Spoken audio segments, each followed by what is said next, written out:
বিসমিল্লাহির রহমানির রহিম।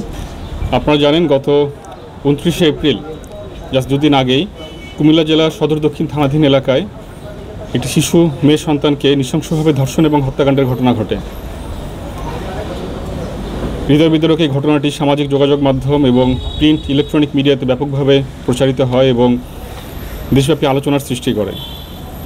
বিষয়টি আমাদের নজর আসার সাথে সাথেই আমরা এ বিষয়ে তদন্ত শুরু করি এবং অপরাধীকে দ্রুততার সাথে আমরা আইনের আওতায় নিয়ে আসার জন্য কাজ শুরু করি।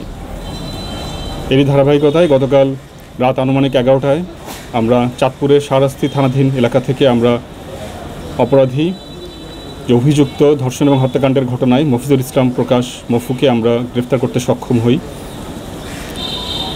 প্রাথমিক জিজ্ঞাসাবাদে তিনি এই ধর্ষণ এবং হত্যাকাণ্ডের ঘটনার সাথে সম্পৃক্ত থাকার বিষয়ে আমাদের স্বীকার করেছেন এবং এই বিষয়ে বিস্তারিত জবানবন্দি দিয়েছেন।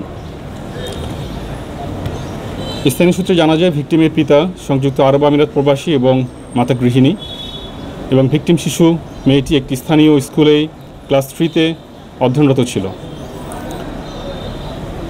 এই গ্রীষ্মের এই তাপদাহে স্কুলের সময় সকাল 7টা থেকে 10টা পর্যন্ত ছিল এবং ওই দিন সকালে মেয়েটি স্কুলে যায়।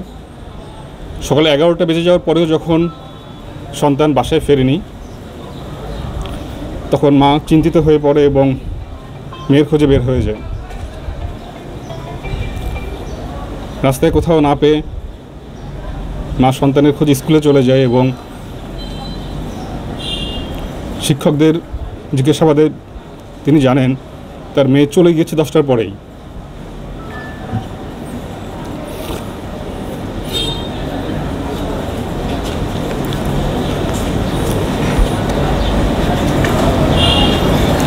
দুঃখিত। মা বাসায় ফেরত আসেন এবং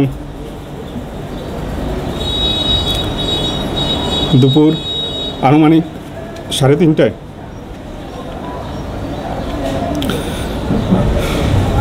জনৈক ব্যক্তি জানান তার মেয়ের লাশ পাওয়া গিয়েছে একটি ধানের জমিতে। মা দ্রুততার সাথে ছুটে যান এবং লাশটি তার মেয়ের বলে শনাক্ত করেন।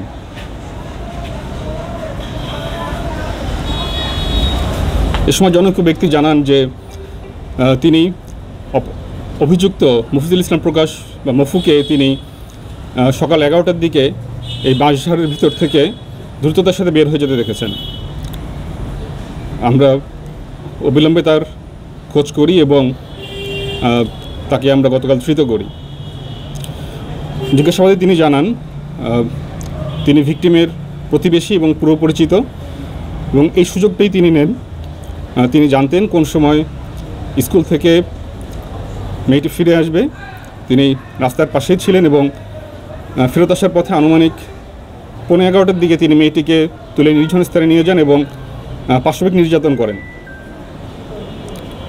এবং নির্যাতনের এক পর্যায়ে তিনি মেয়েটি চিৎকার করলে তাকে মুখ এবং গলা চিপে তাকে হত্যা করেন।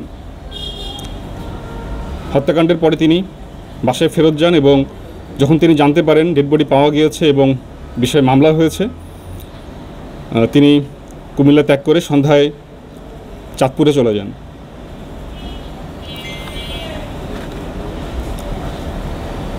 আমরা চাঁদপুর থেকে তাকে ধৃত করি।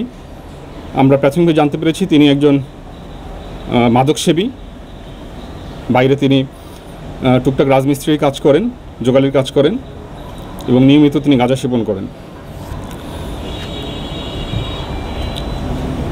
র্যাব 11 সবসময় সামাজিক যে কোনো অপরাধ দমনের ক্ষেত্রে বদ্ধপরিকর এবং আমরা আশা করি এই ঘৃণ্য অপরাধী অতি দ্রুত তার শাস্তি পাবে। ধন্যবাদ।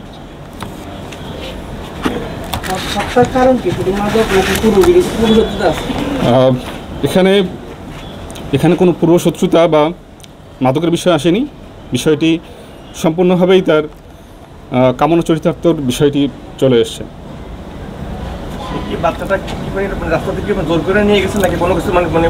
বাচ্চাটাকে সে জোর করে নিয়ে গিয়েছে এবং বাচ্চাটি যখন চিৎকার করছিল তখনই তাকে মুখ এবং গলা টিপে তাকে হত্যা করে। রাইট। রহস্যের বিষয়টা কিভাবে উদ্ঘাটন হয়েছে? আমরা চাঁদপুর থেকে গ্রেফতার করলেন, সেটা কি আপনার তথ্য প্রযুক্তির ভিত্তিতে কিনা? জি আমরা তথ্য প্রযুক্তির ভিত্তিতে গ্রেফতার করেছি। তিনি তার এক আত্মীয়র বাসায় আশ্রয় নিয়েছিলেন, আমরা সেখান থেকে তাকে গ্রেফতার করি। জি না, আগে ধর্ষণ করে এবং সে সময় সে যখন চিৎকার করে তখন তাকে মুখ এবং গলা টিপে হত্যা করে।